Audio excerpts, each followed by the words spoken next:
मोर than enough है ये जो मैंने बताया है। अगर आप इतना भी कर लेते हैं ना, और आप रोज़ दिन में 8 से 10 घंटे पढ़ रहे हैं। अच्छा, तो एक स्टडी IQ की वेबसाइट है, वहाँ पे भी अच्छा करंट मिल जाता है। तो अगर आप लोग वहाँ से पढ़ना चाहते हैं तो वहाँ से पढ़ सकते हैं, क्योंकि करंट अफेयर के लिए मैं जो जनरली फॉलो करती हूँ, न्यूज़पेपर में पढ़ती हूँ द हिंदू। प्रशांत तिवारी सर पढ़ाते हैं द हिंदू, बहुत अच्छा पढ़ाते हैं। Everyone, welcome to my new video. I hope you all are doing well. मैं भी काफ़ी अच्छी हूँ।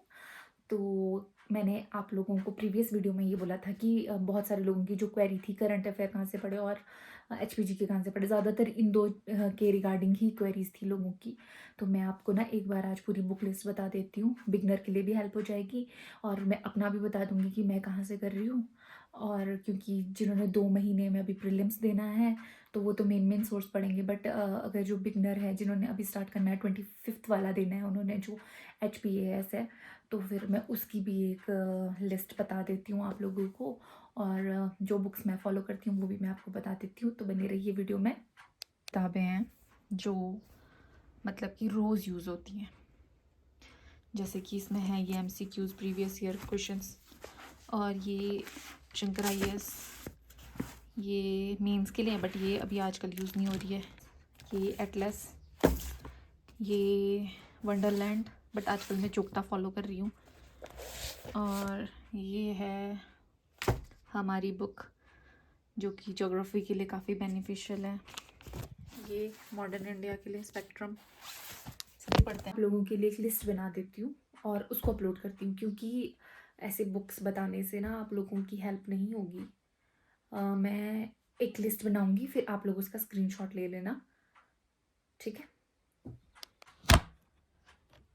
तो मैं एक लिस्ट बना देती हूँ अभी, जो कि बहुत यूज़फुल है और जो लोगों की क्वेरीज से रिलेटेड भी है। तो मैंने वैसे काफ़ी बार बता दिया है, मगर चलो आज मैं फिर से बता देती हूँ। अच्छा, एक एडवांस भी है ना, मतलब अगर लोगों को बहुत ज़्यादा पढ़ना है तो उसके लिए भी, मतलब बिगनर्स के लिए अलग से एक लिस्ट बना देती हूँ, और जिन्होंने एक बार तैयारी कर ली है, जो अभी सिर्फ रिवीजन करना चाहते हैं, उनके लिए अलग लिस्ट बता देती हूँ, ठीक है। बिगनर्स के लिए ना मैं कुछ कुछ चीज़ें बता देती हूँ अभी फ़िलहाल के लिए। जो बिगनर्स हैं उनको सबसे पहले तो NCERT कंप्लीट करनी पड़ेगी। 9th to 12th NCERT हिसाब मेरे हिसाब से कर लेना चाहिए, बट अगर किसी का बेस कमज़ोर है, लाइक कोई मेडिकल फील्ड से है और या कॉमर्स फील्ड से है, वैसे तो सबने ही पढ़ी होती है 6th to 10th, तो हम लोगों ने सबने ही सेम पढ़ा होता है, मगर कई बार ऐसा होता है कि हमारे माइंड से वो चीज़ें चली जाती हैं। तो हिस्ट्री पढ़ना किसी को नहीं पसंद होता, तो हिस्ट्री का बेस 6th से ही स्टार्ट होता है। तो अगर आप 6th से स्टार्ट करेंगे तो आपका इंटरेस्ट भी बनेगा, और जो प्रीवियस क्लास का होगा वही कोरिलेट करता है नेक्स्ट क्लास के साथ, 6 to 7, 7 to 8, 8 to 9th। तो फिर ऐसे करके आप पढ़ सकते हैं NCERT अगर आप पढ़ना चाहते हैं। मगर अगर आपको लगता है कि आप अच्छे थे, मतलब आपको समझ भी आ रहा है, बेस आपका क्लियर है, तो आप 9th to 12th कर लीजिए। सबसे पहली बात ये दोनों के लिए है, बिगनर के लिए भी और जो रिविज़न कर रहे हैं उनके लिए भी NCERT कंप्लीट होनी चाहिए। वैसे तमिलनाडु बोर्ड की काफ़ी अच्छी बुक्स हैं, तो आई होप वो ज़्यादा बेनिफिशियल है, तो आप लोग वो कर सकते हैं। सबसे पहले ये हो गया, तो अब स्टार्ट करते हैं इंडियन पॉलिटी से। ये है बिगनर के लिए, ठीक है, बिगनर्स के लिए बता रही हूँ बुक।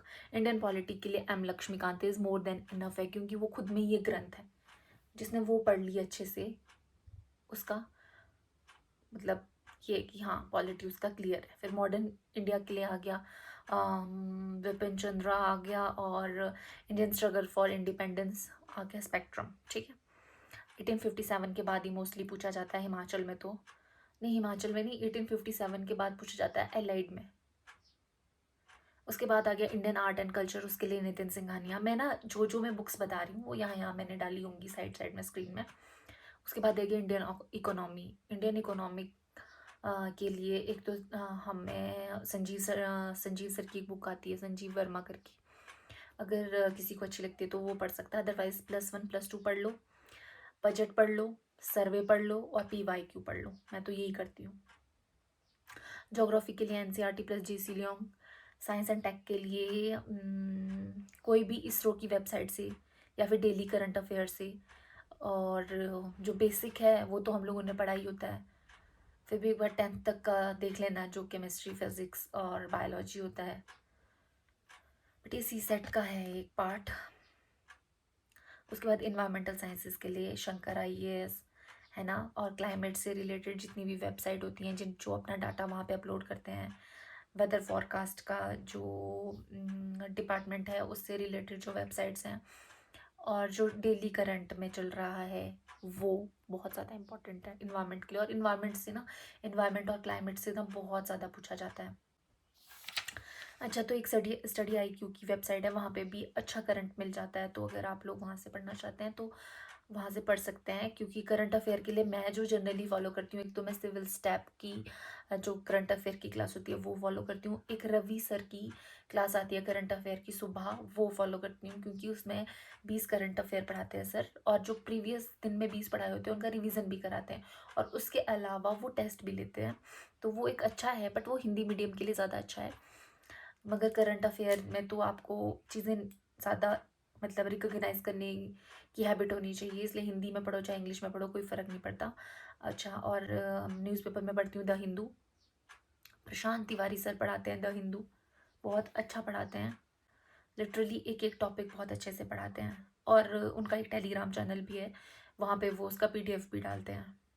वैसे तो मोस्टली जो भी टीचर यूट्यूब पे पढ़ाते हैं वो अपना PDF टेलीग्राम पे डालते ही डालते हैं। अच्छा, और इकोनॉमिक्स हो गया, साइंस टेक हो गया, इन्वायरमेंट हो गया। अच्छा, टूरिज्म ऑफ HP, ये भी इन्वायरमेंट से रिलेट करता है। तो ये कुछ कुछ टॉपिक्स होते हैं, जैसे एग्रीकल्चर, फार्मर कौन सा किस पे इम्पैक्ट डाल रहा है, पेस्टिसाइड्स, और जो ये बजट में भी हमारा एग्रीकल्चर से रिलेटेड कुछ आता है वो भी बहुत इम्पोर्टेंट है। अच्छा, बुक्स HP के लिए वंडरलैंड ऑफ हिमाचल प्रदेश, जगमोहन बलोखरा, वो कंप्लीट करनी पड़ेगी ही, क्योंकि HP का अब लेवल काफ़ी बढ़ चुका है, तो इसलिए वो बुक तो फॉलो करनी ही पड़ेगी। उसके बाद किसी भी इंस्टीट्यूट के बुक ले सकते हैं आप, जैसे मेरे पास जोगटा सर की बुक है, और भी बहुत सारी बुक्स मिलती हैं, जैसे हिमाचल दर्पण हो गया। बट अगर आप इसके साथ चाहें तो यूट्यूब पे बहुत सारे लेक्चर्स हैं, वो भी आप कंप्लीट कर सकते हैं। और क्या बताना था मुझे, एटलस बहुत ज़रूरी है ज्योग्राफी में। एथिक्स एंड गांधीयन थॉट भी आते हैं, तो टाइम हो तो पढ़ लेना, 1-2 क्वेश्चन आते हैं, ज़्यादा नहीं, बट ज़रूरी नहीं है कि 1-2 ही आए, फ्लक्चुएट भी हो सकता है डाटा। सर्वे और बजट तो बहुत इंपॉर्टेंट है, अभी का आ चुका है, पढ़ लेना। इंटरनेशनल रिलेशन के लिए मैं करंट ही कर रही हूँ फ़िलहाल, तो ऐसा कोई बुक नहीं पढ़ने वाली मैं। तो ये थे बिगनर्स के लिए। और अब बारी आती है जो लोग रिवीजन कर रहे हैं। सबसे पहले तो ना, मेरे हिसाब से अगर आपको लगता है आपका रिवीजन हो चुका है, तो आप किसी भी चैनल से, किसी भी इंस्टीट्यूट से आप उनकी टेस्ट सीरीज़ लगा सकते हैं। अगर आपको लग रहा है कि हाँ, आप टेस्ट सीरीज़ सॉल्व कर पा रहे हो और आप अच्छा परफॉर्म कर रहे हो, तो उसे कंटिन्यू करो। अदरवाइज़ एक बार आप लोग दोबारा से NCERTs पढ़ लो, पूरी की पूरी 10-12 दिन में हो जाएंगी सारी NCERT। और उसके बाद HPG तो रोज़ ही पढ़ना पड़ेगा, वो तो मैं रोज़ ही पढ़ रही हूँ। और HPG और करंट, ये तो ऐसी चीज़ें हैं जिनको आप 2-2 घंटे तो ज़रूर देने ही पड़ेंगे आपको, रोज़ रिवीजन भी करना पड़ेगा इनका। करंट और HPG बहुत पूछा जाता है, बाकी भी बहुत इंपॉर्टेंट है अपनी जगह पे। क्लाइमेट हो गया, जो इन्वायरमेंट से रिलेट करता है, वो भी काफ़ी है। और जो भी हमारे रिलेशन चल रहे हैं अदर कंट्री के साथ, वो भी इम्पॉर्टेंट है बहुत ज़्यादा। तो फ़िलहाल के लिए तो मेरी यही स्ट्रेटजी है कि करंट और HPG की और बाकी जो सब्जेक्ट हैं GS के, उनको साथ साथ में लेके वो मैं कर रही हूँ। बाकी जो होना होगा वो तो वही होगा, मगर मैं अपनी तरफ से मेहनत कर रही हूँ। मेरा एक गैप आ गया था 6 महीने का, जो मेरी पुरानी ऑडियंस है उनको पता है, बट मैं अब दोबारा से वो चीज़ नहीं बताना चाहती इस न्यू चैनल पे। तो बाकी तो ये मोर देन इनफ है, ये जो मैंने बताया है। अगर आप इतना भी कर लेते हैं ना, और आप रोज़ दिन में 8 से 10 घंटे पढ़ रहे हैं, अगर आप वर्किंग नहीं है, अगर फुल टाइम कर रहे हैं, तो अगले साल पक्का हो जाएगा। अदरवाइज़ कंसिस्टेंसी बहुत ज़्यादा ज़रूरी है। मैं खुद नहीं हूँ कंसिस्टेंस, मुझ में खुद में नहीं है कंसिस्टेंसी, क्योंकि मैं भी खुद थक जाती हूँ, कभी एग्जॉस्ट हो जाती हूँ और घर पे नहीं हो पाता। कई बार मेहमान आ जाते हैं या फिर चलो ये मेरा पर्सनल रीज़न है, मैं ये क्या शेयर कर रही हूँ। बट अगर आप लोगों को करना है तो ये जो मैंने बताया है ये मोर देन इनफ है। बाकी बुक्स की लिस्ट मैंने साथ साथ में डाल दी हुई है। अगर फिर भी अगर किसी को कोई क्वेरी होगी इससे रिलेटेड तो वो कमेंट सेक्शन में पूछ सकते हैं, मैं रिप्लाई करूंगी इस बार पक्का। Thank you so much for watching, do like share and subscribe to my channel. मिलते हैं नई वीडियो में नए दिन के साथ। Till then take care, bye bye.